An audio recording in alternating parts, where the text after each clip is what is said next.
بسم الله الرحمن الرحیم. اللهم صل على محمد وعلى آل محمد كما صليت على إبراهيم وعلى آل إبراهيم إنك حميد مجيد وبارك على محمد وعلى آل محمد كما باركت على إبراهيم وعلى آل إبراهيم إنك حميد مجيد. سلام علیکم.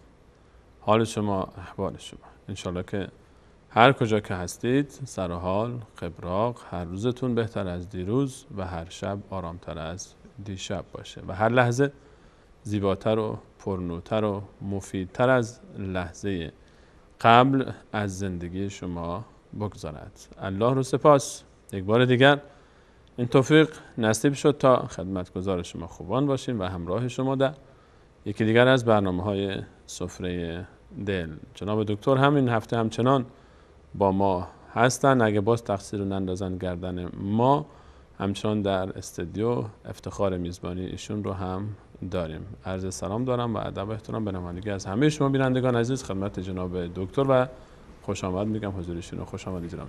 خیلی خیلی ممنون. بنده خوش نیومدم، ما رو خوش آوردند. خب بالاخره آمدید.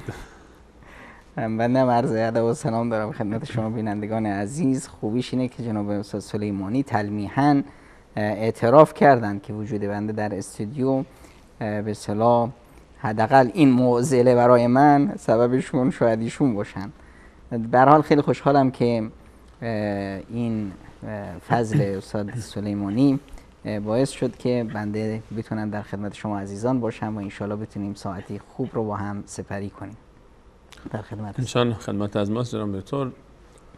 روزها وقتی که از خانه خارج میشیم و میریم بیرون تا وقتی که برمیگردیم، در مسیر رفت و برگشت با افرادی از جامعه برخورد میکنیم که این افراد جزئی از پیکره جامعه ما هستند، اما ما در تعاملمون با اونها به نحوی برخورد میکنیم که گویی اینها یا اصلا وجود ندارند یا نیستند، یا اگرم هستند زیاد قابل توجه و قابل ارزش نیستند که ما بخوایم به اونها زیاد فکر بکنیم یا اینکه بخوایم لحظات زیبای زندگی خودمون رو بنا به زعممون با فکر کردن به اونها و نگاه کردن به اونها و با تفکر در احوال اونها تعلق بکنیم. حتی حاضر نیستیم که درباره اونها فکر بکنیم، حتی حاضر نیستیم که پای صحبت اونها بشینیم، چه برسه به این که بخوایم خودمون رو جای اونها بگذاریم، چه برسه به این که خدای نکرده شرایط زندگی ما به نحوی باشه که ما هم به مثل اونها باشیم. در کنار خیابان کودکی در کنار ترازوی نشسته، روی ترازو بلند میشیم و وزن و سنگینی جسم خودمون رو اونجا مقایسه میکنیم و میسنجیم و میبینیم و چند قرونی، چند ریالی به دست اون کودک میدیم. از بالا رفتن وزن خودمون احساس نگرانی میکنیم، اما از بالا رفتن تعداد کودکانی که در کنار این خیابون نشستند و این ترازو رو گرفتند، کودکی که الان باید درس میخواند و مدرسه میرفت، اما به خاطر لقمه نانی آمده تا بیاد و با این ترازو وزن بکنه. بالا رفتن اسراف، بالا رفتن بی‌توجهی به این قشر رو بیاد تا بسنجه وزن کسانی رو که از حالش بیخبرن که چگونه وزن اینها بالاتر و بالاتر میره و اون در کنار این خیابان وزنش پایینتر و پایینتر میاد. کاش فقط همین صحنه بود. صحنه‌های دردآورتری رو ما میبینیم وقتی که پدر مهربانی در داخل یک مغازه‌ای مخیر میمونه بین انتخاب یک تیکه نان و یا یک بطری کوچک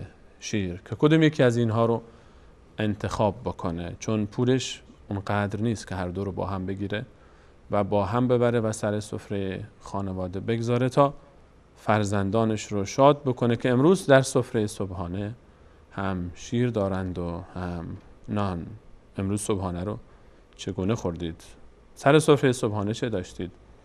امروز نهار چه خوردید؟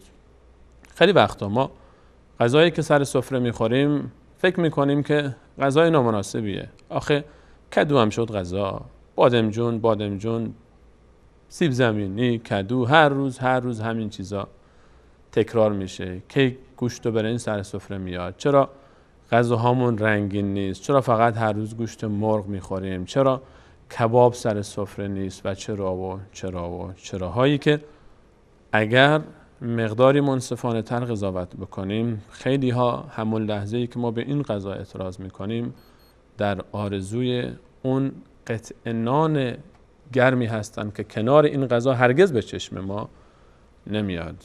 و اگر همون قطعه نان و همون پیاله ماستی که به عنوان دسر غذا و یک بخشی از این سفره در سفره ما گذاشته شده اظهار خوشحالی میکنن و اون روز انگار که زیباترین روز اون هفته و اون ماه و یا شاید سال کودکی است که طعم بسیار از میوه ها رو هنوز نچشیده و اگر بهش بگیم موز هنوز شاید مزه موز رو درک نکنه. قیافه آناناس و امثال میوه های دیگر رو دیده اما هیچ وقت مزه اونها رو نچشیده. مادری که از بس برای خدمت به فرزندان خودش زحمت کشیده که دستهاش پینه بسته. شاید کسانی باور نکنن که در شهری که ما و شما زندگی میکنیم در زمستان دختر شمال شهر و پسر جوان شمال شهر در انتظار باریدن برف تا کی بره و تفریحات خود رو بر بلندی‌های کوههای شمال شهر با اسکی و سوار شدن بر پیکر برف شاد کنه، در حالی که کودک جنوب شهر هرگز منتظر باریدن برف نیست، چون سرما یعنی شروع مشکلات و سختی‌ها و خواب نرفتن در شب به خاطر عدم امکانات.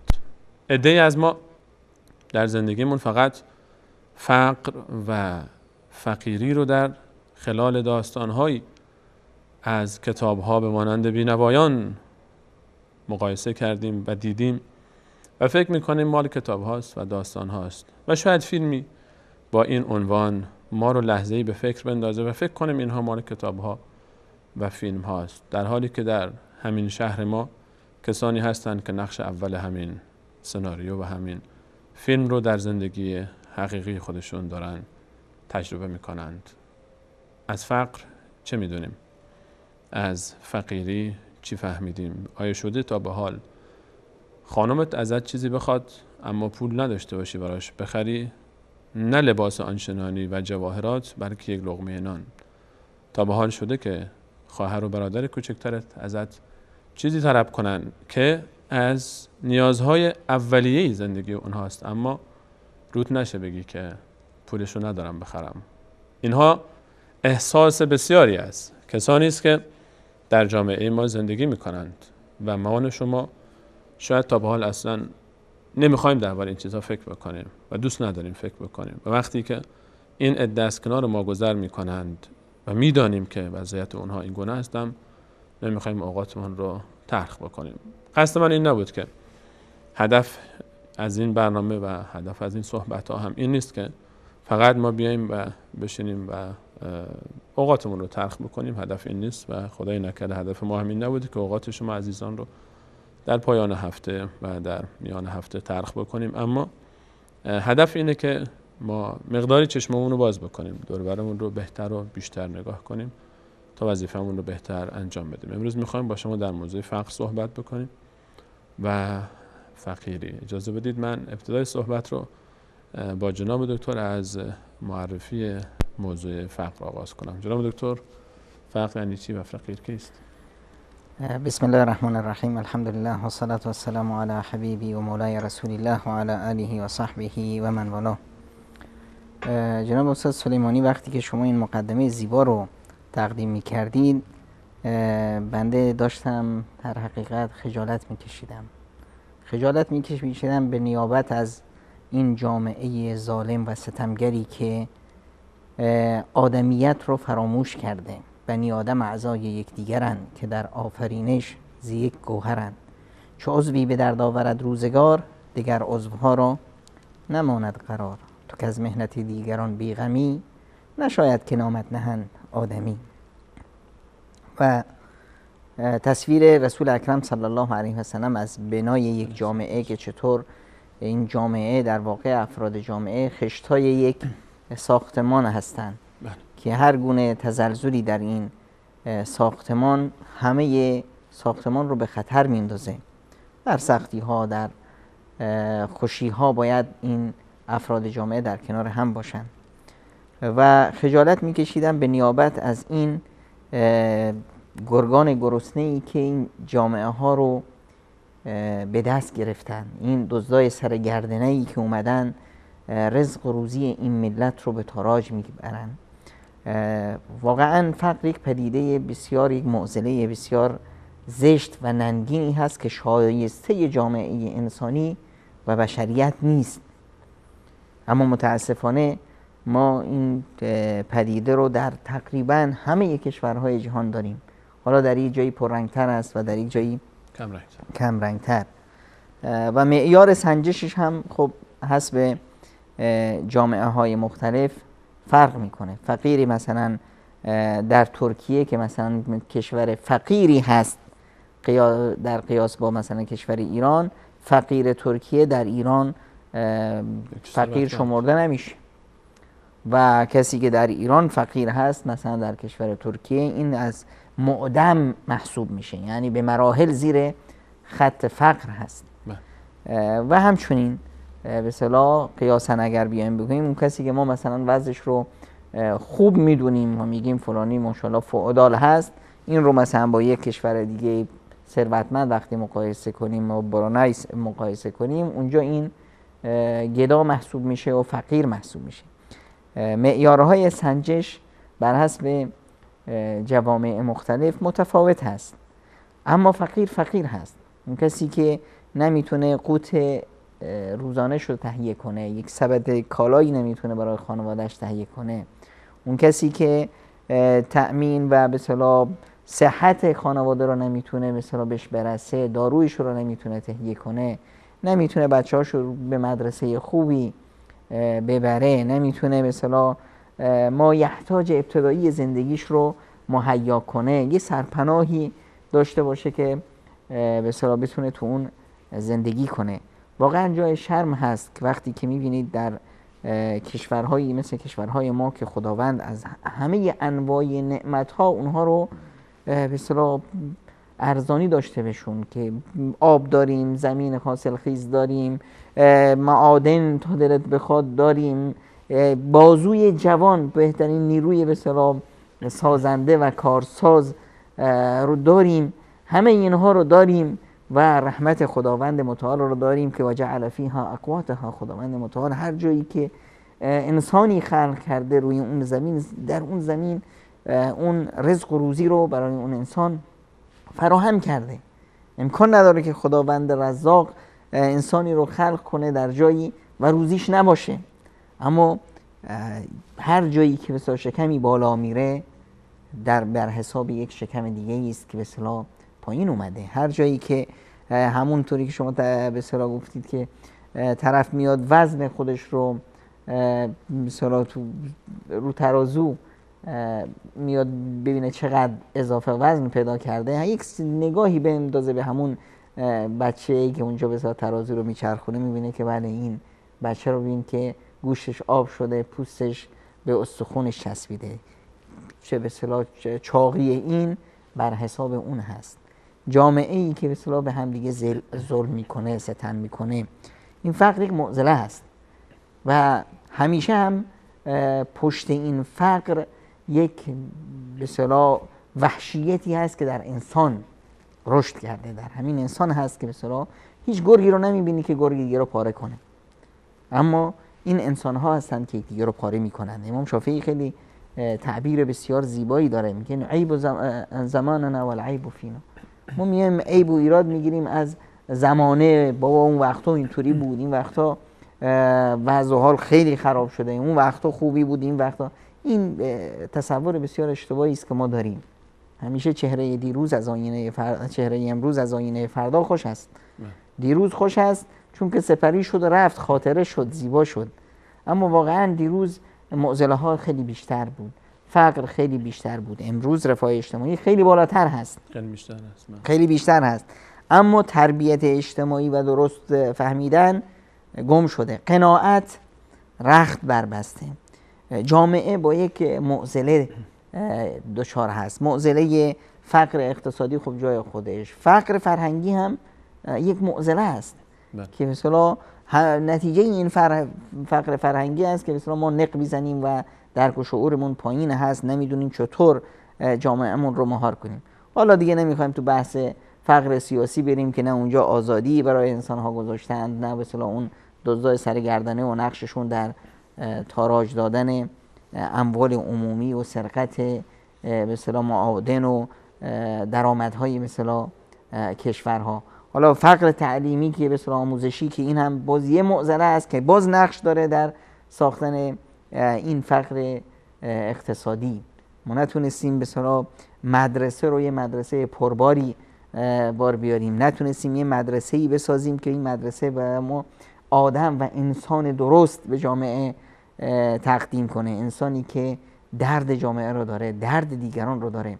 استاد سلیمانی عزیز، وقتی که من میام فکر میکنم که ما چقدر پرتیم، جامعه ما چقدر پرته، یادم میفته اون لحظه‌ای بسیار زیبا، لحظه‌ای که تاریخ هرگز فراموشش نخواهد کرد.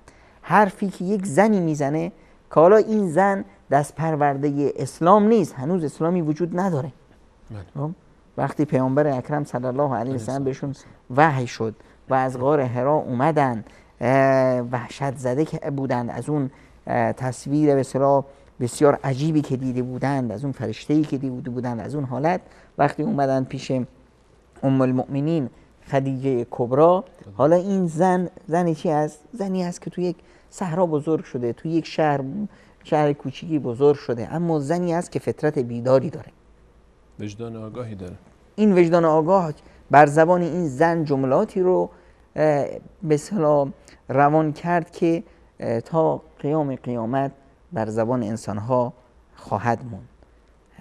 فرمودند که والله لن یخزیک الله ابدا، سوگند به خدا که هرگز خداوند تو رو تنها نخواهد گذاشت، خداوند تو رو رها نمیکنه، نمیذاره که تو بیفتی.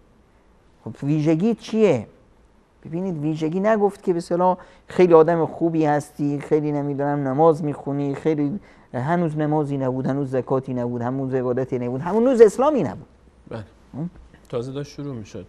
بهشون گفتن که اینک لتصل الرحم، تو صله رحم رو به جا میاری، به خویشاوندات میرسی. و تحمل الکل، انسانایی که افتادن، دست و پا ندارن، نمیتونن خودشون رو جمع کنن، مشکلی دارن، درمانده است، تو داری اینا رو جمع میکنی. و تحمل الکل و تعین علی نوائب الدهر، کسی براش مشکلی به وجود میاد، یک حادثه‌ای براش به وجود میاد، تو در کنارش هستی. با آدم بیکاریه کار بهش میدی، نمیدونم آدم افتادگیه بهش میرسی. یعنی اینی که در فکر جامعه هستی، خودت رو ذوب کردی در پی مشکلات دیگران و جمع کردن جامعه. انسانی که چنین حس انسانیتی توش باشه، اون هرگز ضایع نخواهد شد و هرگز به اصطلاح خداوند اون رو به حال خودش تنها نمیگذاره. جناب دکتر اجازه بدید ما در همین مجال فقر اقتصادی و مالی صحبت بکنیم بیشتر. اون چیزی که مشهود هست ما بیشتر میبینیم و تا حدودی میتونیم درش تاثیرگذار باشیم، یعنی از دست ما برمیاد کارهای انجام بدیم برای حل این مشکل. وقتی ما صحبت از فقر میکنیم، حال ما یک موضوع فقیر رو داریم که شخصیت فقیر هست و خود فقیر هست و یک موضوع مسئله خود فقر هست. آیا مسئله فقر خود ذات فقر چیز بدیه؟ فقر در واقع یک معضله هست، یک بیماری هست، یک فلاکت هست، یک بلا هست، یک درد هست. واسه همین ما میبینیم اسلام با فقر کلن دشمنی رو از روز اول اعلام کرد و ثروت و مال در پیش اسلام پسندیده است و با عنوان یک نعمت و نعمتی که باید انسان شکرش رو ادا بکنه مثل تندرستی. مثل تندرستی. میتونیم فقر و ثروت رو مثل بیماری و تندرستی تشبیه بکنیم؟ بلکه بیشتر از این. یعنی ثروت از خب حالا که کسی که بیمار بود ثروتمند شد میتونه در پی علاجش باشه. اما کسی که به اصطلاح فقیر بود حالا بیماریش قوز بالا قوز هست و درد بعد درد. خب قضیه فقر چیزی هست که پیامبر خدا صلی الله علیه و سلم دعا از خداوند متعال دعا میکرد که خدایا منو هرگز فقیر نکن. اللهم انی اعوذ بک من الکفر والفقر.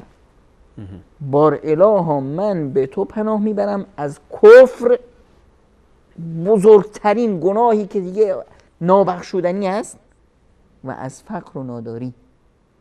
چرا این دو تا در کنار هم قرار میگیره در این حدیث؟ خیلی خطرناک هست آخه فقر. شدت فقر. یکی اینه که کفر خیلی چیز منبوذ و خیلی کریهی هست که انسان در خود رسول خدا صلی الله علیه و سلم میفرمایند که انسان مؤمن رو اگر تو آتش بندازند راضی است که تو آتش بندازه، اما قبول نمیکنه که از ایمانش برگرده و کافر میشه. چقدر چیز بدی هست این، چیز بد مکروه و زشت که کفر باشه.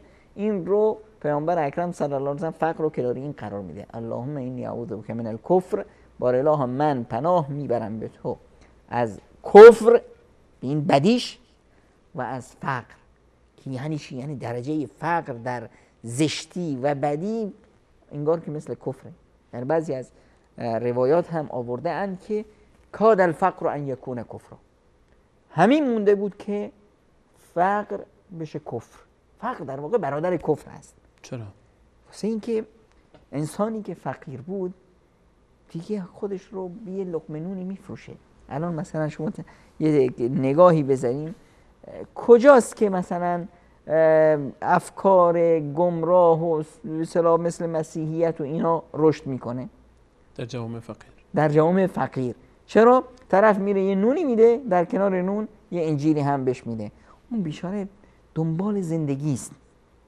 حالا شما ببینید در ایران ما مثلا، در ایران آقا 30 و اندی ساله که این نظام داره هی میگه با توپ و تانکش افتاده به جون این ملت که آقا بیایید مذهب حکومت رو بگیرید. اما شما نمیبینید در کل این 25 میلیون اهل سنت ایران یک سنی که وضع حالی داشته باشه شیعه شده باشه.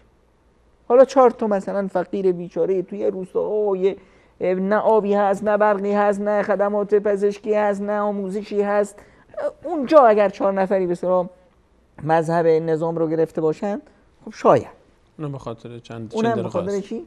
همونطوری که به صبح از برخی از علما شیخ دامنی میگفت که بابا به این ملت کتاب ندید، این ملت گرسنه‌اند، بهشون یه تراکتور رو بدید، یک نونی بدید، اینا میان به تو چیه میشن.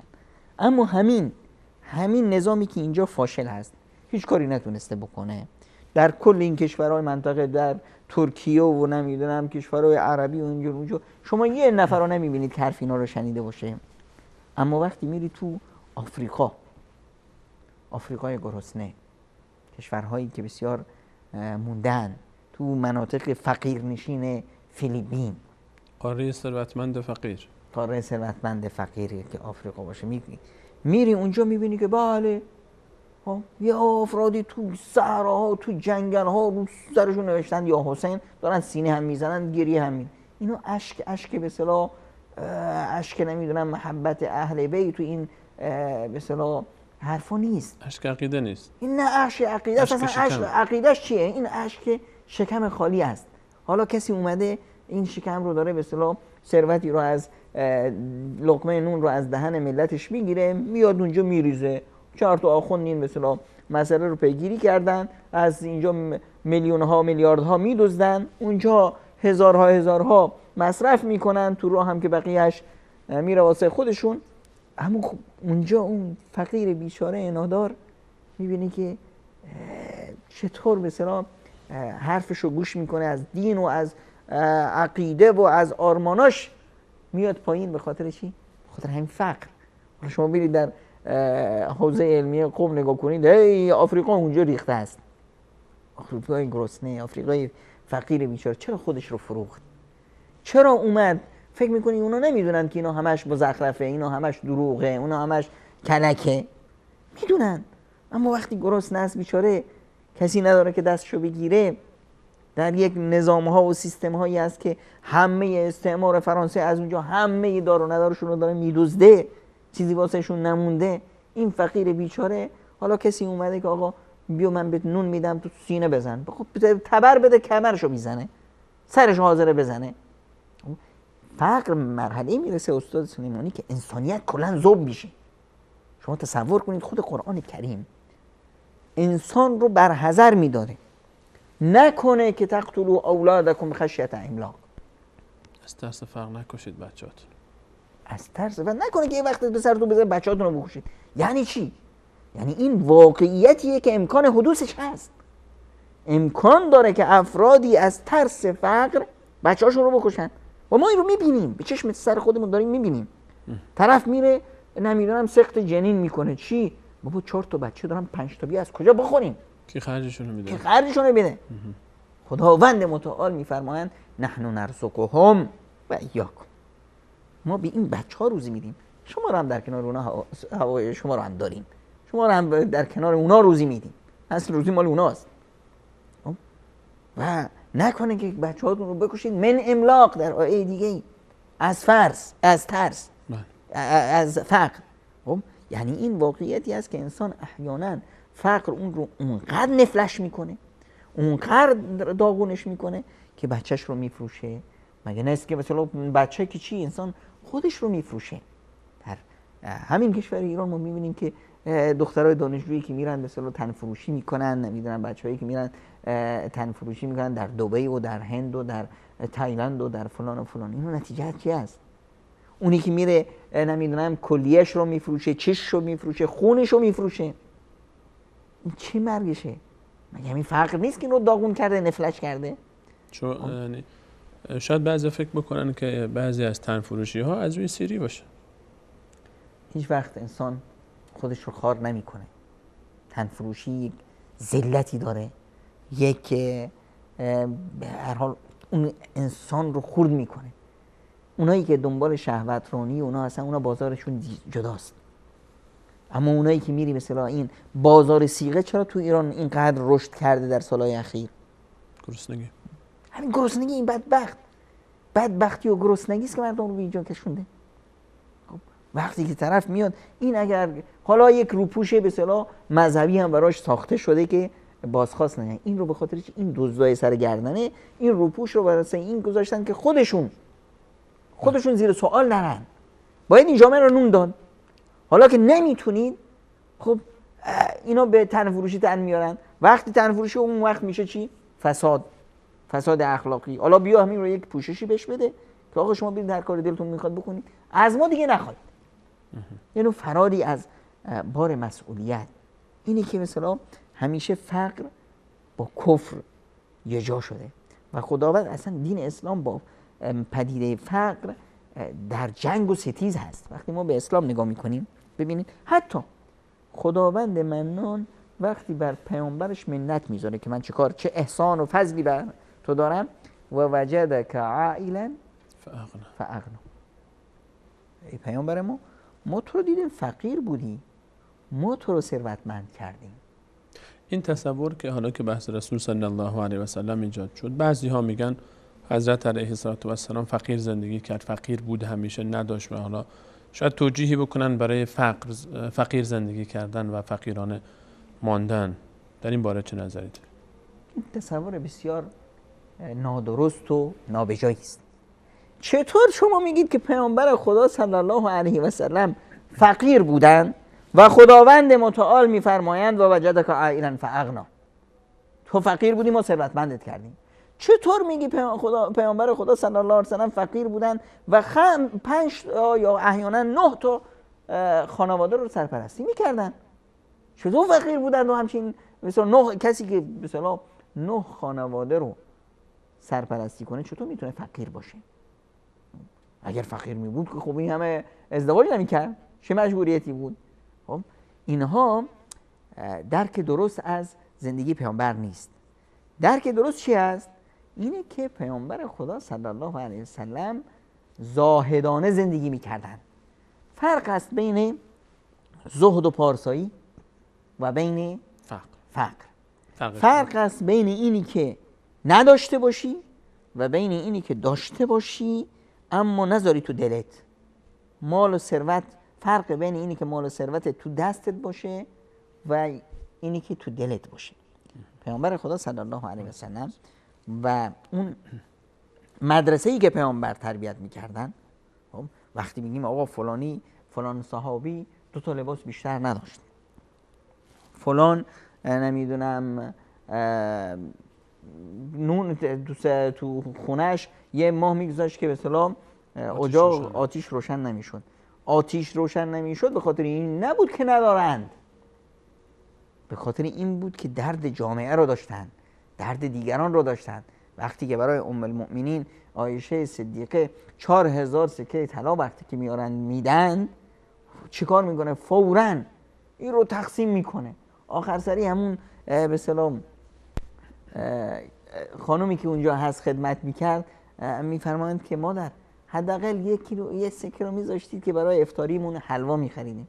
میگه قبلا چرا نگفتی؟ زودتر میگفتی که حداقل به اصطلاح تموم نمیشد، حالا دیگه دستمون رفت.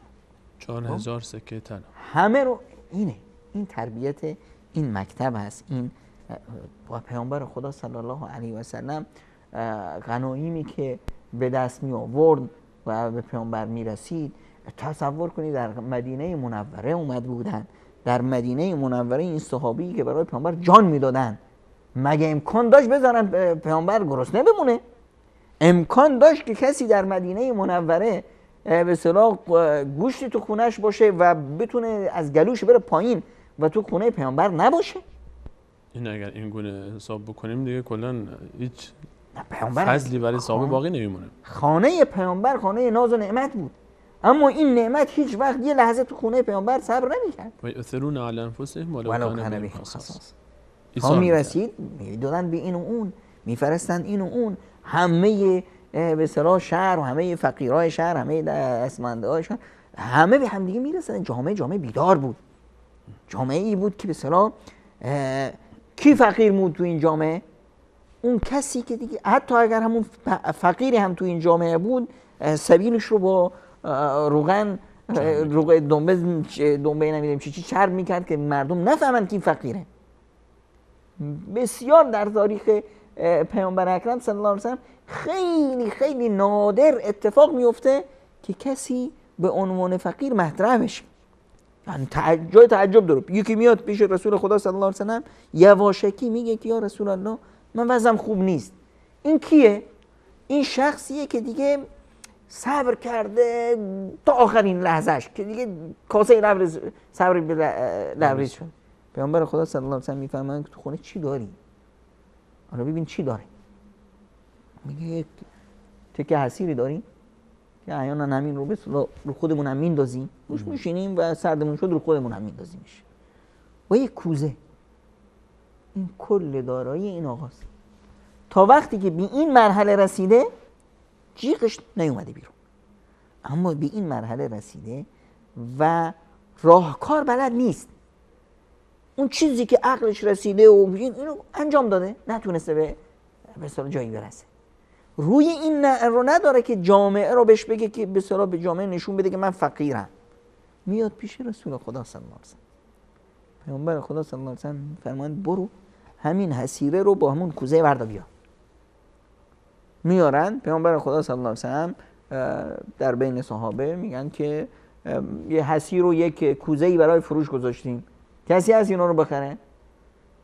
این نوجوانی میفهمه که حکایت از چیه. میگه که یا رسول الله من به 2 سکه میخرمشون. میفرمایند که کسی بیشتر، حراجی ها کسی بیشتر. خب برای اونا 2 سکه هم برای این حصیر و کهنه افتاده و این کوزه شکسته که زیاد است. میگن که یا رسول الله من رو حرف خودم هستم، 2 تا رو میدم. پیامبر خدا میگن بفرمایید.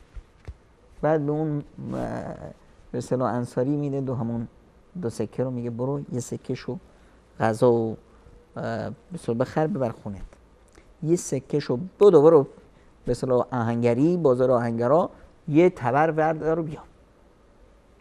تا ایشون میرن تبر میخرن. پیامبر خدا صلی الله علیه و آله همونجوری درختی و یک دسته تبری آماده میکنن واسهشون.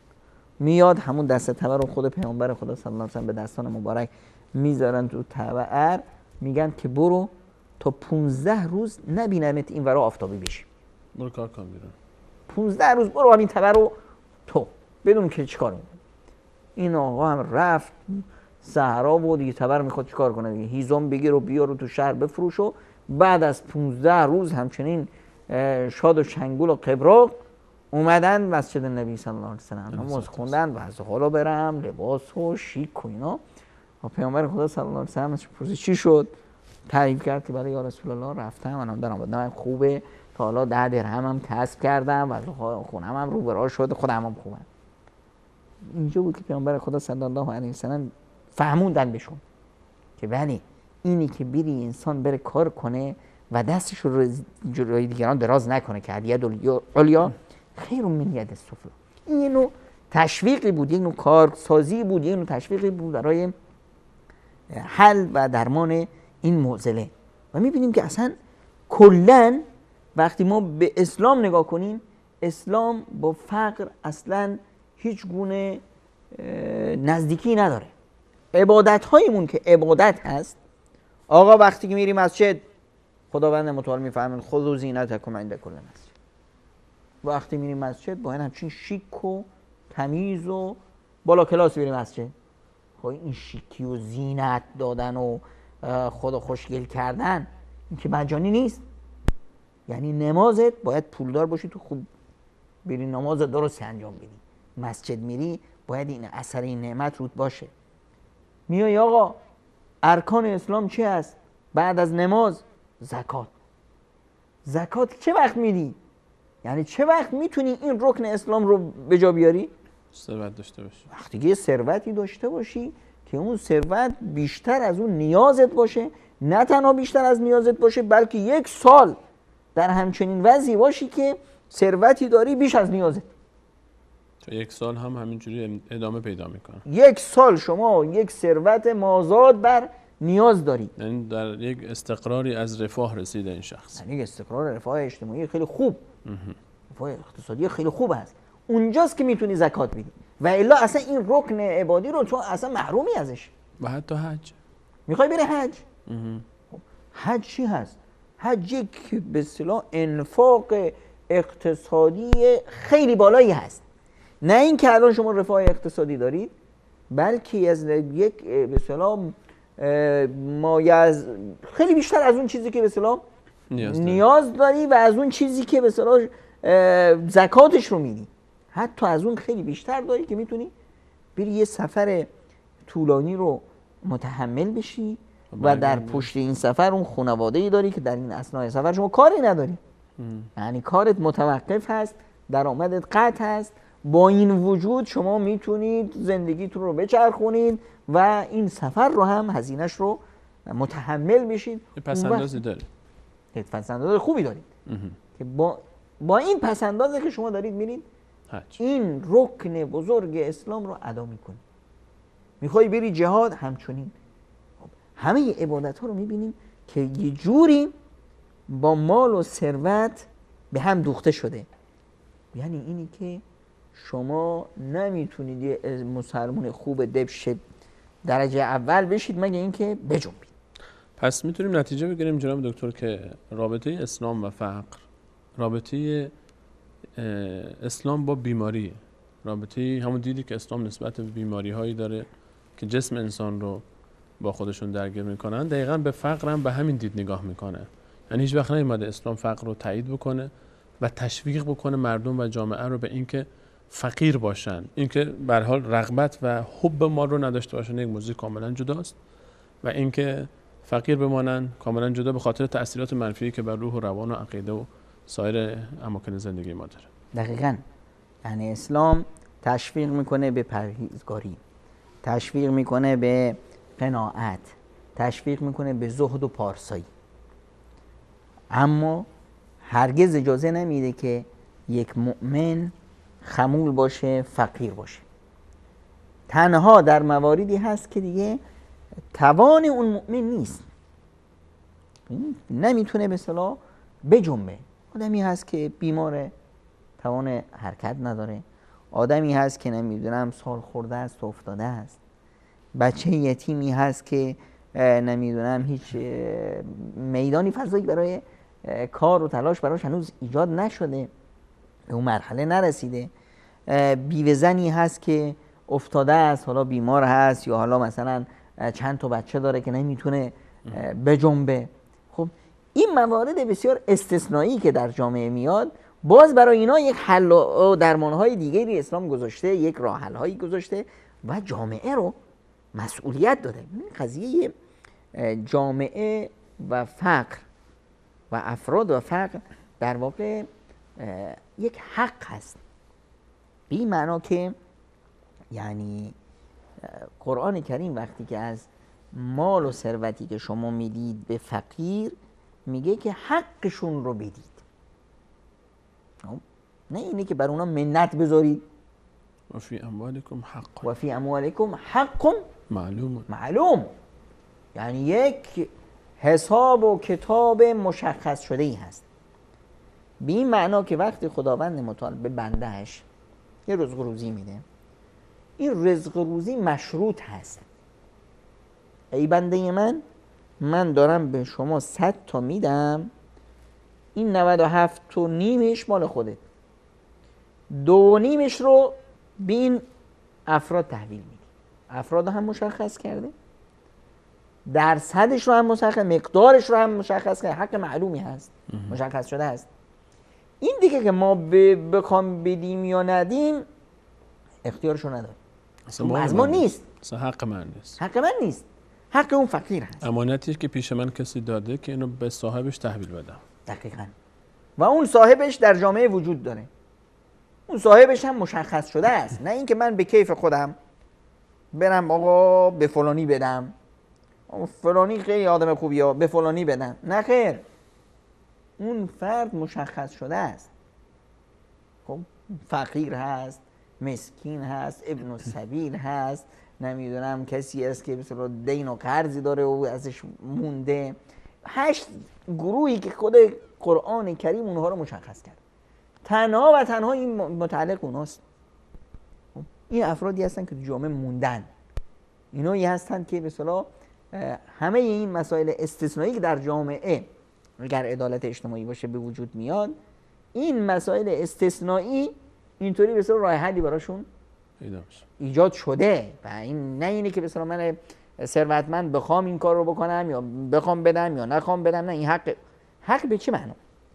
وقتی من میرم یک به اصطلاح دکانداری چیزی میخرم، چیزی که میخرم این وظیفه من هست که پولش رو پرداخت کنم و حق اون هست که پولش رو بگیره. اینی که من بخوام بهش بدم یا ندم این اختیار رو ندارم. تو اومدی اینجا یه چیزی از من گرفتی نمیخوای بدی، اینجا میتونه طرف به زورم بگیره. بله، حقشه. آقا من قلدری کردم، اینجاست که طرف چیکار میکنه؟ به مسئولین مراجعه میکنه، به نظام مراجعه میکنه. واسه همینه که زکات حق هست و اگر طرف نداد نظام اسلامی اون رو به زور از طرف میگیره. این چپاول مال ثروتمنده، تو اومدی چپاول مال فقیر هست، اومدی مال دیگران رو میدزدی، 97.5% رو گرفتی، روی 2.5% مشکل داری. این دیگه نهایت حرص و آز و دنیا پرستی است که به اصطلاح اسلام باش در جنگ است. اینی که مثلا وقتی ما حرف از قناعت میزنیم، قناعت به همین معناست. یعنی قناعت فقر نیست. وقتی گمان کنن که مثلا فرقشون چیه قناعت با فقر؟ انا مثلا قناعت، من برداشت شخصی ما اینه که قناعت داری یعنی اینکه با اون شرایطی که در زندگی داری راضی باش، ولی اینکه مثلا شرایطی باشه که انسان لحاظ مادی در سطح فقر هم باشه. ما خیلی فکر میکنیم که قناعت یعنی راضی بودن، و حتی ولو اینکه در شرایطی که انسان فقیر هم است با همون راضی باشه و قانع باشه. قناعت رضایت به فقر نیست. خود رسول اکرم صلی الله علیه و سلم دعا میکردن برای خودشون که فقیر نشن. بله. دعا میکردند برای انس اللهم اکثر ماله، خداوند انس رو زیاد کن، ثروتمندش کن. خود پیامبر خدا صلی الله علیه و سلم بارها به این اشاره میکردن که کسی که مال و ثروتش به درد من خورد ابوبکر بود. هیچ کسی اینقدر با مال و ثروتش به من خدمت نکرد که ابوبکر خدمت کرد. خدیجه کبرا بود، مال و ثروتش به این دین خدمت کرد. حتی فرمودن کسی که مالش رو در راه دین خرج میکنه از جمله کسانی است که انسان حق داره قبطه بخوره بهش. بله، حسرت میخوری که فلانی مال و ثروت خداوند بهش داده، ببین که چطور در راه خدا میره، ای کاش منم میداشتم و در راه خدا میدادم. خب اینه به اصطلاح چیزی که انسان باید در پیش باشه. اما قناعت چی؟ قناعت ببینید انسان به طبیعت الحال، طبیعت انسان میخواد که بیشتر میخواد. آز و طمع جز فطرت انسان هست. زین للناس حب الشهوات من النساء والبنین والقناطر، هر انسانی سرشت انسانی زیاد میخواد. خود پیامبر اکرم صلی الله علیه و سلم در وصف سرشت انسانی میفرمایند که اگر انسان 2 تا دره طلا هم میداشت، دوست داشت سومی رو داشته باشه. همیشه انسان میخواد جمع کنه. خب قناعت میاد این حرص و این آز رو در انسان کنترل میکنه، مهارش میکنه که های خداوند متعال چیزی که بهت داده به این قانع باش، چشمی نداشته باش. خود ما آتیتوک و کن من الشاکرین. خود ما آتیتوک این معنی نیست که کار نکنی، به معنی این است که برو تلاشتو بکن، در پی رزق و ریزی باش. اون چیزی که رزق و روزی، اما در طلب رزق و روزی خودت رو هم هلاک نکن. طرف یه جا کار میکنه، حقوق مناسبی داره، خب میتونه از وقت دیگهش برای خانوادهش، برای نمیدونم رسیدن به مسائل دیگه زندگیش استفاده کنه. این کارو نمیکنه. میبینید 3-4 جا کار میکنه، 24 ساعت مثل ساعت میچرخه، هم زندگیش فلجه هست، هم صحت و آرامیش نداره، همش داغون است. این دیگه نتیجه چی هست؟ نتیجه همون حرص، آز، حساب بانکیشو بالا ببره، نمیدونم فلانی ماشین چی خریده من بهترش رو بخرم، تو خونه فلانی چی هست من بیشترشو داشته باشم. به سطح متوسطی از رفاه در زندگی خودش قانع نیست. این رو ما اسلام میاد دعوتش میکنه به قناعت، که بیا قانع باش و زندگی درستی داشته باش، مثل آدم زندگی کن با همون چیزی که داری. ببین اینی که چشم همچشمی کنیم، خداوند متعال انسانها رو طبقات خلق کرد. برای گردش یک جامعه نیاز هست اصلا که انسانها در وضع اقتصادی متفاوت قرار داشته باشن و الا جامعه نمیچرخه. تصور کنیم همه جامعه ما همشون وضع اقتصادی یکسانی دارن، خب چرا برن کار کنن؟ چرا من بیام پیش شما کار کنم؟ هیچ چرخش زندگی نمیچرخه. چرا شما پیش من کار نکنید؟ همه این به اصطلاح زندگی چطور میچرخه وقتی که این تفاوت‌های طبقاتی اقتصادی به وجود میاد. من نیاز دارم کار میکنم، ایشون مثلا کار داره و پول بیشتر از نیازش داره. اصلا کلا جریان چرخه جریان در دنیا هم همینطور است. دقیقاً. آب از جایی میره که جای حرکت میکنه که سطح ارتفاع متفاوت است و جریان باد و هوا هم از تفاوت دماهای بالا و پایین ایجاد میشه.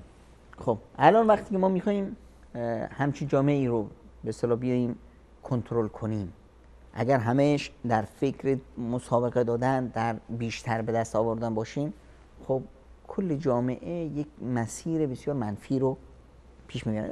دقیقاً همون چیزی که در جوامع غیر اسلامی ما با اون روبرو هستیم.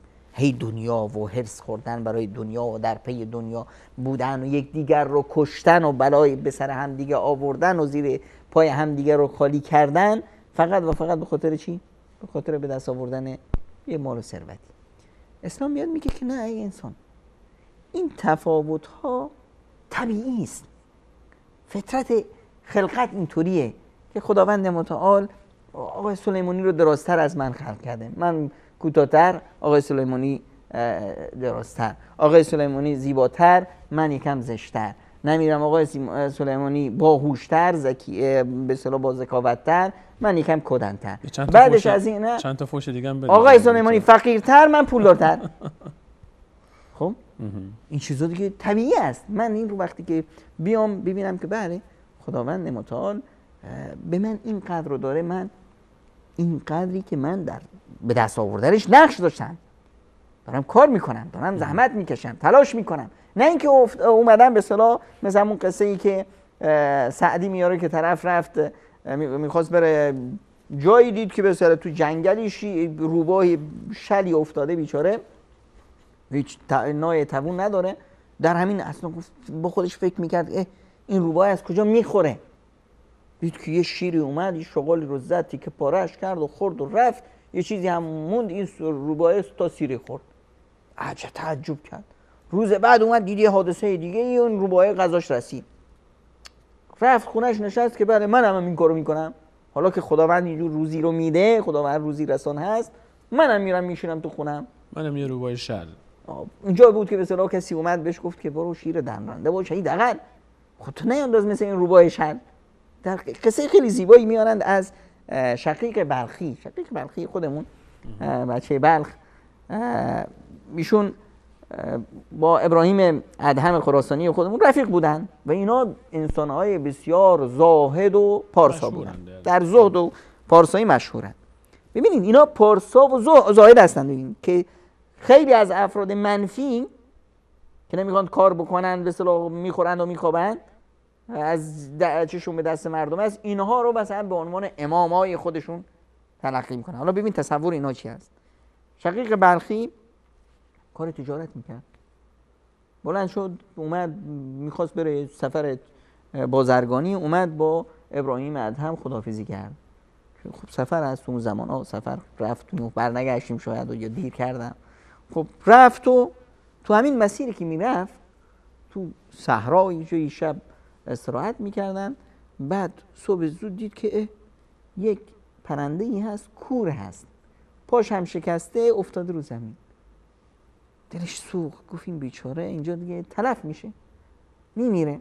در همین اثنا دید که یه پرنده دیگه از بالا اومد، یه غذایی تو منقارش گذاشت تو منقار این پرنده و گذاشت رفت.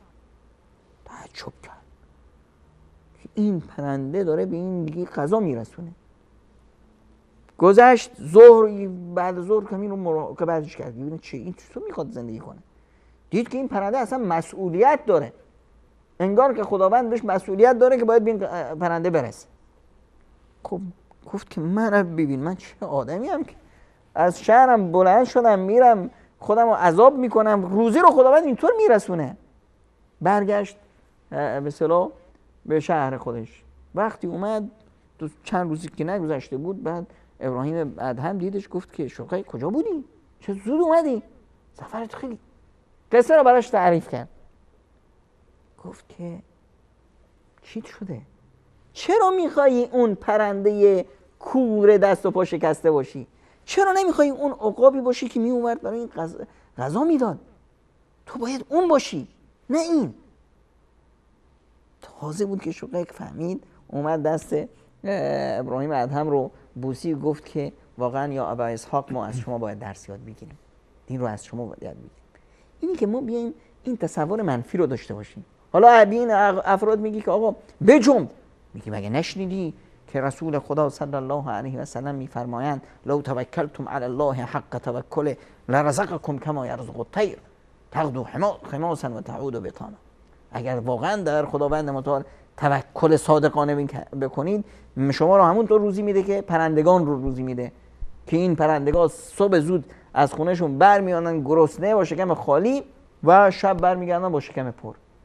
اما یادشون میره که رسول خدا صلی الله علیه و سلم میفرماید تغدو خماسا، رو بلند میشن در همون صبح زود. خب نمیشه اصلا توی مثلا لونه هاشون که غذا براشون بیاد، با همون سردی و با همون سختی بلند میشن صبح زود، میرن دنبال فعالیت، میرن دنبال شکار، میرن دنبال غذا و خداوند روزی رو براشون مهیا میکنه. روزی رو کسب میکنن، میخورن، الان نوش جونشون میان مثلا لونه هاشون استراحت میکنن. هیچ پرنده‌ای فکر نمیکنم از گرسنگی مرده باشه و نخواهد مرد. چون حرکت میکنه. چون حرکت میکنه و در عین حرکت و تلاشش توکل بر خداوند متعال داره. فقلت استغفروا ربکم انه کان غفارا یرسل السماء علیکم مدرارا و یمددکم باموال و بنین. خداوند متعال این قاعده کلی است، این اختیار نیست، این یک برداشت نیست، این یک فرمول هست که آقا فاستغفروا ربکم، با خدا باشید، خدا استغفار خدا رو بکنید، توکل داشتید بر خدا، دیدتون با خدا باشه. فقلت استغفروا ربکم انه کان غفارا. خداوند از شما در خواهد گذشت. یرسل السماء علیکم مدرارا، بارون میفرسته براتون، نعمت‌های الهی میاد، زمین میجنبه و سبز میشه. و یمددکم باموال و بنین، و خداوند شما ثروت‌ها میده، فرزندان میده. قضیه اینجاست، یک حرکتی از ما باشه و برکتش از خداست. خیلی ممنون جناب دکتر. اجازه بدید به همراه بینندگان عزیز میان برنامه ببینیم. فاصله کوتاه میگیریم از عزیزانمون در اتاق کنترل، برمیگردیم در خدمت شما همچنان موضوع رو ادامه خواهیم داد. با ما باشید همچنان.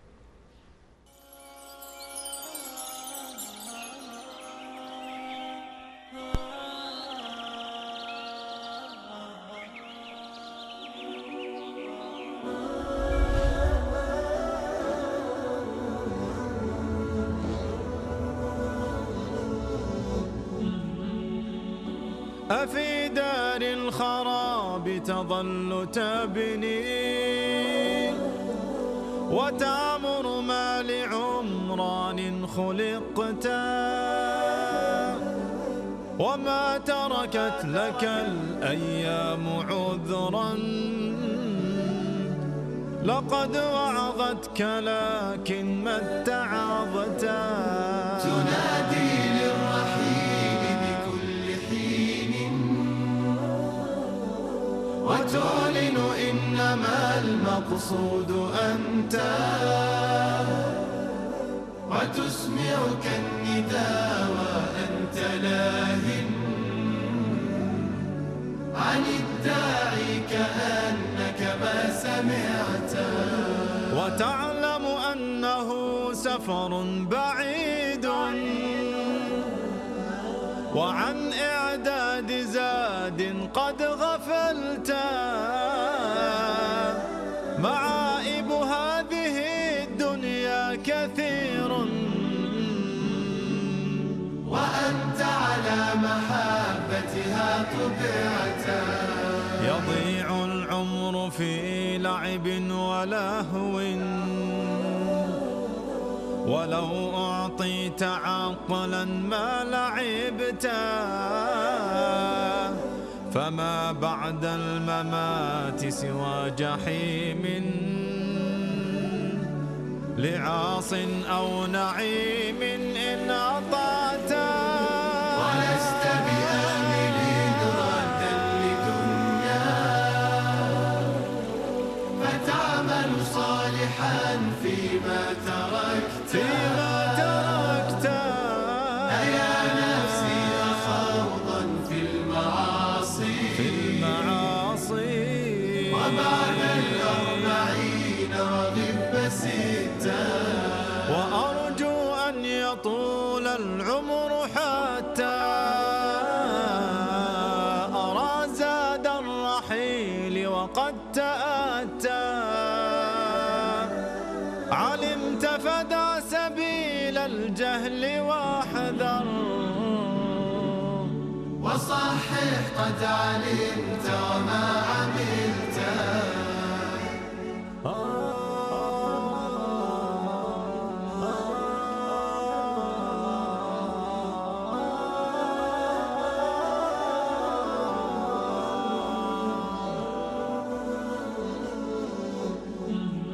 ويا من يجمع الأموال قل لي أيمنعك الردى ما قد جمعت ولا تهمل فإن الوقت يسري فإن لم تغتنمه فقد أضعت وتعلم إنما الدنيا منام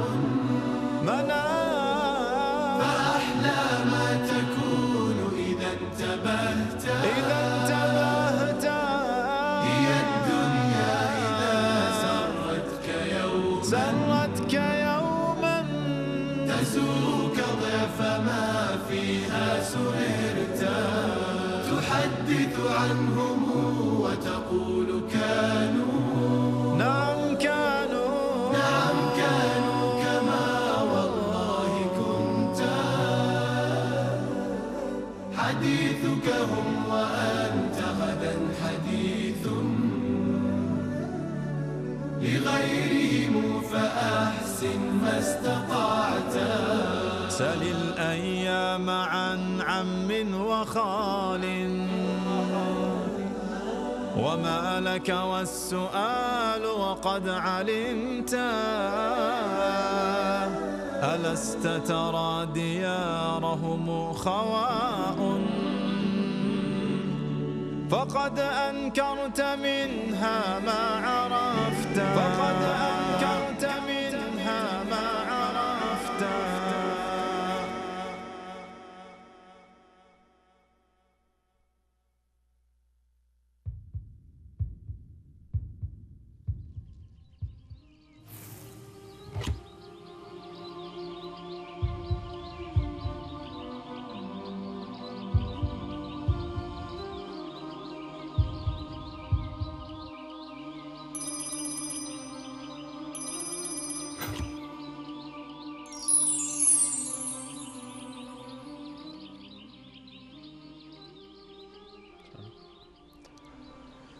بعد سلام مجدد خدمت همه شما خوبان و عزیزان، همچنان با شما هستیم با بررسی و گشت و گذاری در موضوع فقر و تأثیر منفی اون بر جامعه. درباره فقر به تفصیل صحبت خواهیم کرد. اهمیت موضوع وقتی روشن میشه که ما تأثیرات اون رو در جامعه ببینیم و شاید تا به حال فکر میکردیم که موضوع فقر فقط منحصر میشه به یک نفر، دو نفر، یک گوشه‌ای و زیاد اونقدر تاثیرگذار نباشه بر محیط، بر اطرافیان. اما حقیقت اینه که این موضوع برخلاف اون چیزی که ما فکر میکنیم که ساده است و بله هر مشکل یک عده خاصی است در جامعه، مشکل خیلی بزرگتر از اینه که منحصر بشه به یک عده خاصی در یک فضای خاصی. وقتی که فقر سبب میشه عده‌ای دین خودشون، باور خودشون و اعتقاد خودشون رو بفروشند، موقع دیگه مشکل چند نفر و چند خانه و خانواده نیست. مشکل خیلی فراتر از این. وقتی که عده‌ای مجبور میشن به خاطر فقر تن فروشی بکنند، این به این معناست که کل امنیت اخلاقی جامعه به خطر میفته و اون فقیری که تن فروشی میکنه در مقابل خودش یک مشتری ثروتمندی داره که این جنایت رو مرتکب میشه و این بازار رو گرم کرده و شاید جرم دومی بیشتر از اولی هم باشه، چرا که اون از روی گرسنگی و اجبار، ولی این که کارش توجیه پذیر نیست این کار رو میکنه، اما دیگری از روی سیری و هیچ عذر و بهانه‌ای برای خودش پیدا نخواهد کرد در شراکتش با این جنایت. علاوه بر این موضوعات تأثیرات دیگری هم فقر در جامعه ما خواهد داشت. اسلام با فقر در مبارزه است و در تضاد. اسلام هیچگاه از فقر حمایت نمی‌کنه و حمایت نکرده و هیچ وقت فقر رو تمجید نمی‌کنه. برداشت اشتباهی که عده‌ای از ما داریم که باید فقیرانه زندگی کرد، این رو اصلاح بکنیم، باید زاهدانه و با قناعت زندگی کرد. یعنی اینکه ما چنان شیفت و شیدای مال دنیا نشیم که فکر و ذکر و هم و غم ما بشه فقط جمع آوری مال دنیا.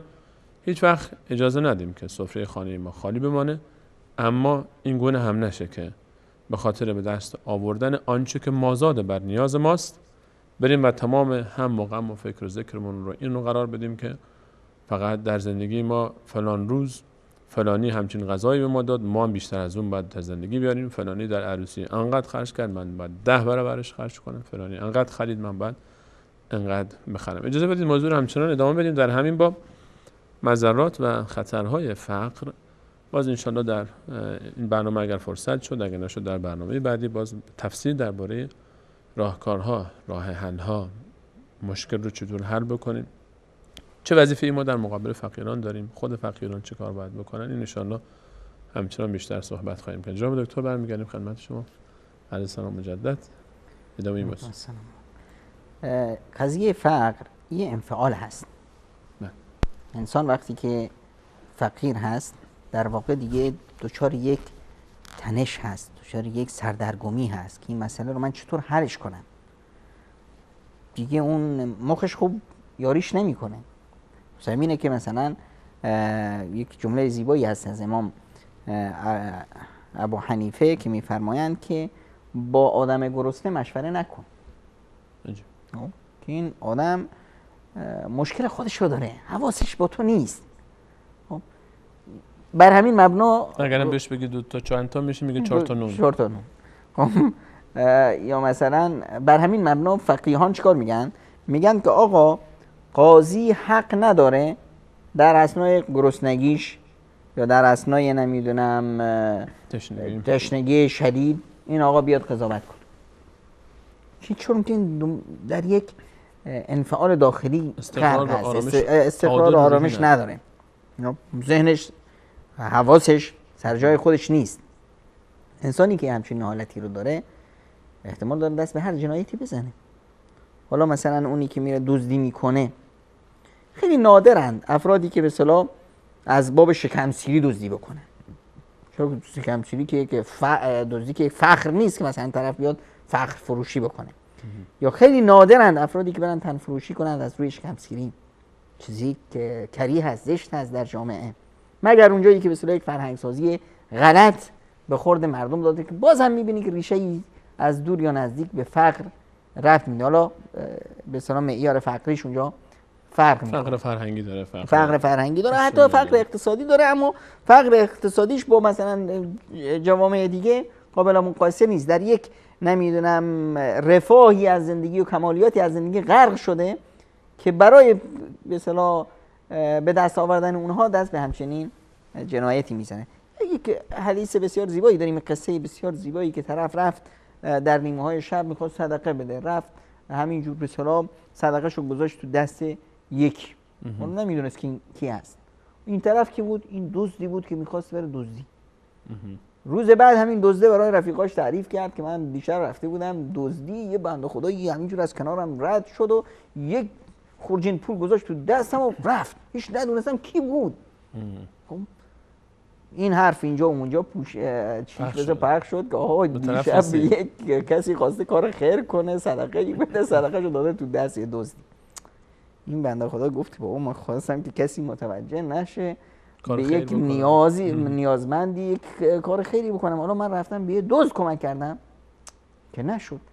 پس امشب دوباره سعیمو میکنم به یک مستحقی برسونم. شب بعد یه خورجین پول گرفت و رفت، همینجور یه خانمی داره حرکت میکنه، یعنی گذاشت تو دستش و فرار کرد. خب این زنه چی بود؟ یه زنه ای بود که بدکاره بود، دنبال فحشا میگشت. این هم اومد و با همین اطرافیانش گفت که من طبق معمول دنبال کار بودم و همچنین حالتی شد، یه بنده خدای پول گذاشت و رفت، نخواست من بفهمم کی است. این هم پیچید و به این گوش این آقا رسید. بعد دیگه این خیلی ناراحت شد که من میخوام که به حقدارش برسه، حالا من دارم به دزدا رو کمک میکنم، دارم به اصطلاح بدکارا رو کمک میکنم. میگه در خواب دید که نه، شما در راه خدا داری. چه بسا که همین پولی که به دزد دادی باعث بشه که دست از دزدی برداره. یعنی چی؟ یعنی اون چیزی که باعث میشد این دزدی کنه فقر بود، شما دارید این درمانش کردی. یا اون بدکاره که دنبال فساد بود به خاطر فقرش بود. چه بسا که همین باعث بشه که شما اون رو بسیار درمان کرده باشی، اون دست از فسادش برداره. این مسائل رو باید مد نظر داشت که فقر انسان رو یک انسان منحرف میتونه به اصطلاح به انحراف بکشونه، انحراف اخلاقی، انحراف سلوکی رفتاری. طرف مثلا رشوه میگیره، برای چی رشوه میگیره؟ خیلی وقتاست که سببش همین فقر و ناداری و نیاز هست. که حتی رسول خدا صلی الله علیه و سلم میفرماد اگر کسی به شما هدیه داد هدیه رو بگیرید مگر اینی که رشوه باشه. شما باید درک کنید این رو هر کسی میفهمه. وقتی که شاگردی میاد به یک استادش نمیدونم هدیه‌ای میده چرا دیروز نمیداد؟ اونم قبل از امتحانات. یا نمیدونم طرف کارمند میاد برای مدیر یه چیزی میخره، گفته بود برای من یه فرشی اصفهان رفتی یه فرشی بیار، حالا میگه که این هدیه است به شما. چه قبلا هدیهش کجا بود؟ همون طرفی که رسول خدا صلی الله علیه و سلم فرستادش برو که اموال زکات رو جمع کن، اون طرف رفته بود توی منطقه‌ای گفتن آقا این از بیت المال و اینا هم از شما هدیه. آورد گفت که اینا از بیت المال و اینا رو به من هدیه دادن. پیامبر خدا صلی الله علیه و سلم عصبانی شدن، فرمودن که چی شد؟ دیگه که رشوه است. تو خونه پدر مادر میشینی هستی میدیدی که هدیه‌تو میارن میرسونن یا نه؟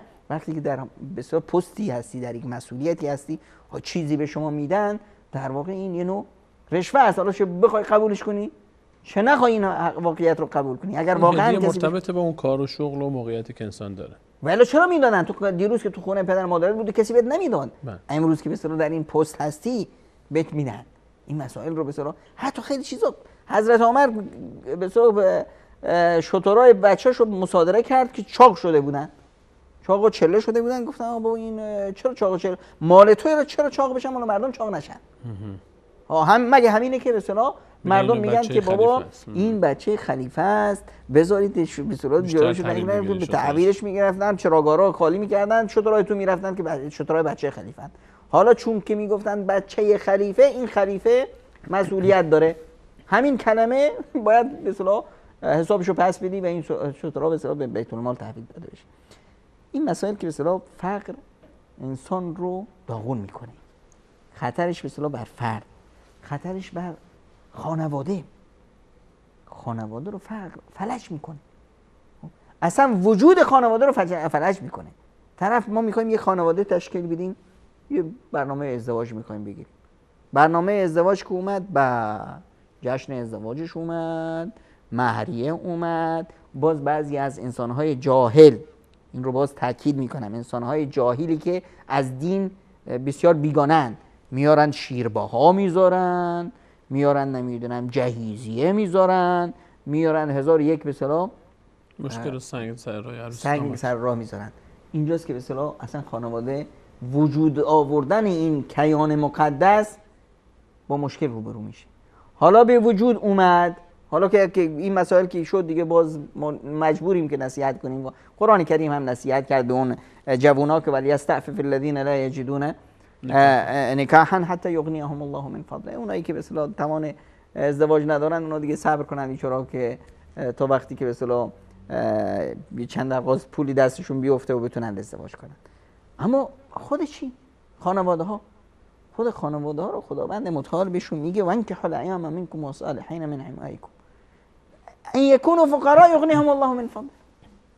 بچه‌هاتون که مثلا آدمای خوبی هستن، صالح هستن، خوبن، اینا رو بدید ازدواجشون کنید. بابا نگاه نکنید که اینا فقیرن. یغنیهم الله من فضله. اگر فقیر هم باشن، باید اینکه هر دوشون هم فقیر باشن. هر دوشون فقیر باشن، این وصلت مبارک است، وصلت فقر کش است. یغنیهم الله من فضله. اگر بچه‌تون فقیره، بچه خوبی هست، حرف شنوی داره، دخترتون دختر خوبی هست، خواستگار اومده، شما فقیرید نیستید، بچه‌تون فقیره، داماد فقیره، دستشو ببوسید ازدواجش بدید. چرا؟ چون این راه رسیدن به ثروت هست. ازدواج راه رسیدن به ثروت هست. حضرت ام المؤمنین عایشه صدیقه میفرمود من تعجب میکنم از مردمی که این آیه سوره نور رو میخونن بعد بچهای فقیرشون رو زن نمیدن. اگه میخوای به اصطلاح بچت به نون و نوایی برسه، فقیره، کار نداره، نمیدونم مال نداره، ثروت نداره، ازدواجش بده. خب این زن بتونه همه چی حل میشه. زن گرفت همه چیز حل میشه انشالله و یغنیهم الله من فضله. یک وعده الهی است، شک در این نیست، شک در این کفره. طرف اومد پیش رسول خدا صلی الله علیه و سلم، در روایتی هست اومد که یا رسول الله من فقیرم، هیچی ندارم، این چی تو گوشی جوونی بود که کسی متوجه نشه. پیامبر خدا صلی الله علیه و سلم فرمودن برو زن بگیر. این بنده خدا اولش متوجه نشد، هنگ درمون کرد. هنگ کرد، بلند شد. چی شد؟ من میگم که من نمیدونم شکممو سیر کنم، پیامبر خدا حالا میگه 2 تا شکمش کن، حالا چیکار کنم؟ یا رسول گفت شاید فکر شاید کرد حضرت که چیز دیگه من نتونسته حرفش رو برسونه، یا پیامبر خوب متوجه نشده، یا یواش گفته اینجوری به سلام. با یا رسول الله منظورم این بود که من فقیرم، ندارم. رسول خدا صلی الله علیه و سلم فرمودن برو زن بگیر. ای بابا، یا رسول الله من منظورم اینه که من گرسنه‌ام، وضعی ندارم، فقیرم، هیچی ندارم. حالا دیگه از این روشن‌تر که نمیشه گفت. پیامبر خدا صلی الله علیه و سلم فرمودند که برو زن بگیر. اینجا بود که طرف میگه که منم که نمیفهمم. داره پیامبر خدا صلی الله علیه و سلم روشن میگه، قضیه واضح است دیگه. رفت بلند شد. ببین حتی اگر نداری یعنی چی؟ یعنی صفری. آقا اگر صفری برو قرض بگیر، و زن بگیر. خب بعدش بیا عمرا رو فوش بده. بابا این رو رسول خدا صلی الله علیه و سلم میفرمایند. قربان رسول خدا صلی الله علیه و سلم میفرمایند که از جمله افرادی که حق علی الله خداوند خودش ضمانت کرده که به اونا برسه، از جمله افرادی، جوونا گوشتون رو بکنید، این رو من ندارم میگم، رسول خدا صلی الله علیه و سلم میفرمایند از جمله جوانای آقا سلیمانی که از جمله افرادی که خداوند ضمانت کرده که اونا رو بهشون برسه، حقشون بر خداست. خب وقتی من میگم که آقا سلیمانی شما برو ازدواج کن، حقت به گردن من، چقدر لرد میشی، میری فوراً دیگه خونه فلانی در زدی، بابا تو که هیچی نداری. یه عمرا ضمانت هم کرده، چقدر آره خداوند ضمانت کرده. کی هست؟ اون جوونی که میره قرض میگیره که خودش رو از فتنه و فساد نگه داره. جوون پاک دامنی که به خاطر پاک دامنی و عفت خودش میره قرض میگیره، ازدواج میکنه، این حقش بر خداست که بهش برسه. به نظام این قضیه به اصطلاح خانواده‌ای که به اصطلاح توش فقر هست، پدر فقیر، خانواده فقیر، توش خیلی مشکلات هست که حالا جای بحثش نیست که حالا ما چطور این رو درمانش کنیم. این خانواده باید بذارید به هفته بعد حداقل این نکته رو اشاره کنیم که این خانواده باید بچه‌هاش رو با واقعیت آشنا کنه که ما فقیریم، وضع حالمون اینطوری است، باید در مدرسه قناعت اونها رو تربیت کنه که قانع باشن، راضی باشن به رضای خداوند، تلاش بکنن، سعی بکنن با به اصطلاح سعیشون، تلاششون، رضایتشون و با اون وضعی که هستن، تا بچه خودش رو نبازه توی جامعه. بچه این فرق رو احساس کنه، این واقعیت جامعه رو احساس کنه که جامعه ارزاق رو خداوند تقسیم کرده، خداوند به فلانیا بیشتر داده، به ما کمتر داده. در مقابل مثلا پول و پله‌ای که اونا دارن، الحمدلله خانواده اونا ماشاءالله اونا 2 تا بچه دارن، خب ما الحمدلله 5 تا 10 تا خواهر برادریم، پس ما بیشترین، خداوند به ما این نعمت رو داده. اگه اونا خداوند به مال و ثروت به اونا داده، به ما هوش و ذکاوت بیشتر داده، به ما محبت بیشتر داده، ما به صحت بهتری داده. اون نعمت هایی که داریم اونها رو پررنگ ببینیم، پدر مادر اونها رو تذکر بدن بچه‌هاشون که ببینید شما اینها رو خداوند در مقابل خیلی چیزای دیگه چیزای بهتر به شما داده، تا بچه خودش رو نبازه تو جامعه، تو حرفای این و اون بچه رو داغون نکنه.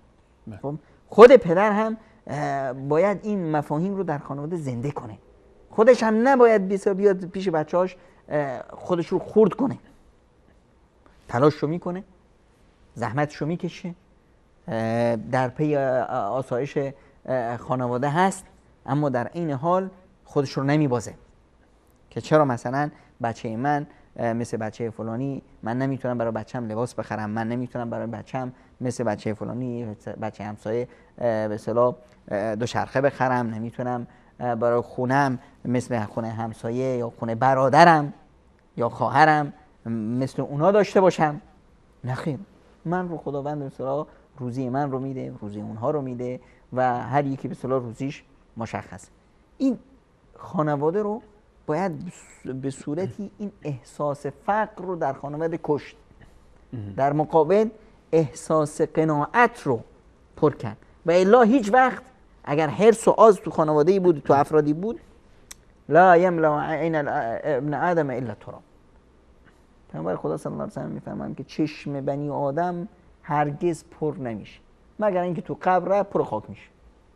چون اونطوری که از مشکلاتی که ما داریم در خانواده این است که تعریف ما از فقر هنوز واضح نیست برای ما. انا مثلا خیلی وقتها در خیلی از خانواده ما میشینیم وقتی که صحبت میشه، ما خانواده فقیری هستیم، ما مشکلات داریم، ما سختی‌ها داریم. حالا فقرش چیه؟ فقر به خاطر اینه که مثلا شاید ماهی چند میلیون درآمد ندارن، مثلا درآمد در حدی است که آخر ماه دیگه تموم میشه و باز منتظر مثلا ماه بعدی هستن و وقتی به خونه آدم نگاه میکنه مثلا میبینه خب الحمدلله، یعنی اون چیزای اولیه که در خونه نیاز هست، سفره همیشه پهن بوده، غذا هست، حالا بالاخره اونقدر رنگین تر نباشه و حتی وسایل اولیه زندگی همش فراهم هست. این مفهوم ها رو ما اصلا چطور قبول بکنیم یک ادعایی که کسی رو، یک خانواده‌ای که این خانواده فقیر هست؟ اصلا هر انسانی که گفت من فقیرم، اون انسان فقیر هست.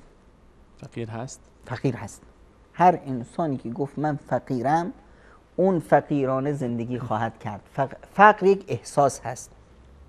فقر یک ماده ای نیست که ما تو دستمون بگیریم خب بگیم که آقا این فقره. فقر اون احساس داخلی است. طرف ارتباطی به وضعیت زندگی مادی انسان نداره. اگر همون شخصی که به اصطلاح وضعیت مادیش خیلی تو چشم ما فلاکت هست، اون اگر قناعت داشته باشه، اون اگر رضایت داشته باشه به خداوند متعال، همونطور که گفتیم قناعت معناش منفی نیست که طرف بیاد به اصطلاح کار نکنه که من قناعت دارم، تلاش میکنه، زحمتش رو میکشه، کسب و درآمد خودش راضی، همون حلالی که به دست میاره به همون راضی است، چشم هم چشمی نداره با دیگران، در فکر رشد خودش هست، در فکر بهتر کردن اقتصاد خانوادهش هست، با تلاشش، با زحمتش، با حلالش، با کسب حلالش. و هیچ وقت نمیگه من فقیرم. اگر گفت من فقیرم، اون فقیره. هرچند هم که ثروتمند باشه، هرچه میلیونر باشه، وقتی میبینی همین میلیونرها با هم که نشستن حرف چی میزنن؟ حرف از ناداری میزنن. میخوام که یک ویلایی در شمال شهر تهران بخرم، اون دوتا ویلایی که جنوب شهر بود اونو کفاف نمیکنه، تو میخوام شمال شهر بزنم اما پولم نمیرسه ها، دست و بالم بنده، از اقتصادی خوبی نداره. این تو خودش فقیر هست. از این نعمت هایی که خدا داده بشه هیچ استفاده نمیکنه، هیچ لذتی نمیبره. خب خیلی جالب است ما توجه کنیم ببین قرآن کریم رو که میخونیم، از اول که شروع میکنیم بسم الله الرحمن الرحیم الحمدلله رب العالمین، حمد و سپاس هست از خداوند متعال که این همه نعمت ها به ما داده و یک نیرو. میان به آخر قرآن که میرسیم، قل اعوذ برب الناس ملک الناس اله الناس من شر الوسواس الخناس. خیلی مهم، طرف همین وسوسهای خناس، حالا این وسوسهای خناس کی هستن؟ من الجنة و الناس، یعنی بعضیشون جنن، شیطانن، بعضیشون هم آدمن، انسانهای شیطان صفتی که میان و یک وسوسه‌ای که این انسانها میکنن فقر رو در زندگی افراد فقر رو زنده میکنن. فقری که وجود نداشت اون خانواده، احساس فقر به وجود میارن. طرف میاد مریم خانم واه خودم مرگم بده، شما که 2 ماه پیش اومده بودید خونه ما همین لباس تنت بود، یعنی نداری؟ این یک شیطان. این مریم خانم این 2 دست لباس داره، یکیش اینه یکی دیگه تو خونه‌شه، اینقدر خوش بود تو زندگیش که من 2 دست لباس دارم، هرگز احساس نکرد که من یه چیزی کم دارم. تا این خانمه گفت که تنها 2 دست لباس داری، تنها همین لباسو داری، این احساس کرد واقعا من ندارم یعنی یه چیزی که اصلا تو مفکورش تو ذهنش نبود به وجود اومد. وقتی میاد تو خونهشون همون تلویزیون قدیم تلویزیونه رو ببین عتیقه است، بچه‌ها بیاید نگاه کنید تلویزیون خاله عتیقه است. خاله و بچه‌های خاله که با این تلویزیون اصلا کیف میکردن، هرگز تو ذهنشون نبود که این تلویزیون رو بیارن الیدیش کنن یا نمیدونم چی میگن بهش اون تریدیش کنن فلان میکنن، اصلا تو ذهنشون نبود. تصویر همین تلویزیونا رو فول اچ دی میدیدن پیش خودشون، خیلی هم راضی هم 1080 4K اصلا. الان نه، الان این تلویزیون از چشون افتاد دیگه، الان نه لذت خواهند برد نه نگاش میکنن. تا الان این احساس نبود با توجه به همون وضعیت همون وضعیته، اما دید به این شرایط عوض شد. یک طرفی اومد یک چیز مرده رو یا نبود رو زنده کرد. پس این احساس فقر زایده تغییر نگاه بود. دقیقاً. نه تغییر وضعیت موجود. دقیقاً. اینجاست که باید خانواده ها و افراد خودشون رو اینقدر واکسینه کنن، اینقدر این درکشون قوی باشه و در همچنین مواردی واکنش شدید نشون بدن.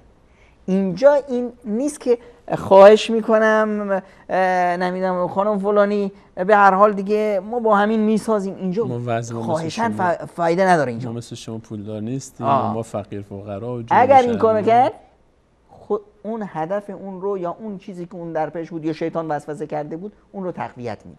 وقتی گفت که والله ما مثل شما نیستیم، یعنی ما کمتریم، ما فقیر فقرا هستیم، شما نمیدونم ثروتمندیست، نه، فوراً باید اون رو گوشمالیش بده. چطوری مثلا؟ الحمدلله ما راضییم به رضای خدا، هیچی کم نداریم. افرادی هستن که همون یه لباس ندارن، ما الحمدلله داریم. افرادی هستن که اصلا تو خونهشون یخچال نیست، حالا ما اینو داریم. نباید راضی به رضای خدا باشیم؟ شما خیلی بده که شما این حرفو میزنید. شما اگر خداوند به شما داده باید شکر خدا کنید. شما به جای اینکه اون نمیدونم یخچال گنده رو خریدید، مگر نمیدونستید که همسایه کناریتون هیچ یخچال نداره؟ نمیشد یک یخچالی برای اونها هم بخرید تا شکر خدا رو به جا بیارید؟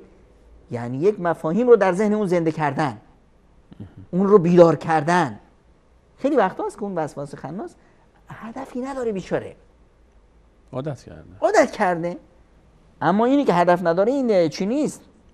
توجیه پذیر نیست، بلکه گناه هم هست. یک دقیقه جناب دکتر فرصت دارید. یک دقیقش این هدیه رو بدم به اونا که رسول خدا صلی الله علیه و سلم میفرمایند چه بسا انسان‌هایی هستند که حرفی میزنن هیچ براش ارزش قائل نمیشن، فکر نمیکنن که چی کار شد چی کار نشد، به سبب همون یه حرف مسیر 70 سال رو میرن تو قعر جهنم. و در عین حال افرادی هستن، افراد مثبت اندیش، که یه حرفی میزنن این حرف کل زندگی افراد رو تغییر میده. یه حرفی میزنن فکر نمیکنن که این براشون اجری هم داشته، در بهشت مسیر 70 سال رو بالا میرن. خیلی ممنونم جناب دکتر، صحبت شما استفاده کردیم. همچنین از شما بینندگان عزیز که ما رو تا این لحظه همراهی کردید تشکر خاص دارم. موضوع رو به همراه شما ادامه خواهیم داد، همچنان در برنامه بعدی با تفسیرات بیشتر در موضوع فقر، احساس فقر و راههای مبارزه با فقر، وظیفه ما در مقابل کسانی که از لحاظ مادی توانایی ندارن اما خودشون رو فقیر نمیدونن ولی نیاز به کمک ما به شما دارن، نیاز به همکاری دارن، و اینکه ما چطور بتونیم این موضوع رو با همکاری هم و بیاری الله متعال در جامعه از بین ببریم. تشکر خاص از احمد جان، محمد عزیز، فرید و منیر احمد و همچنین رفیع الله عزیز، عزیزان پشت صحنه. تا برنامه بعد همه شما خوبان عزیزان رو به الله متعال می‌سپاریم و التماس دعای خیر داریم برای خودمون، همکارمون و همه گذشتگان از امت اسلامی. الله یار و نگهدارش.